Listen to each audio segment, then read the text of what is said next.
Hello भाई लोक, bore व्हायला यार आज कोणी कॉलेजला. कॉलेज सोडून झालं एक दोन तास झाले. थांबलोय थोडं फिरता आलोय. हे बॅक साईड आहे, हे बॅक साईड. हे आपले पोरं कुठं चालले काय घ्यावा काय पित्र पण एवढं वाढलंय बघा. या अभि, हे आपलं पिल्लू.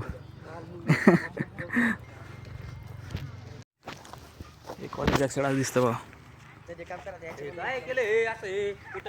कॉलेज बस हे पडशूट चालू आहे इथं. हे पाय आपले पोरं. काय भांडण तयार चालू आहे का ओय ओम? भांडण तयार चालू आहे तसं काय बोलू नको. भाई लोक प्रेम कथा चालू आहे, प्रेम कथा बघू नका, शांत बसा फक्त. ते चांगलं प्रेम चालू आहे. आपल्या भावाला एक मुलगी आवडती. हां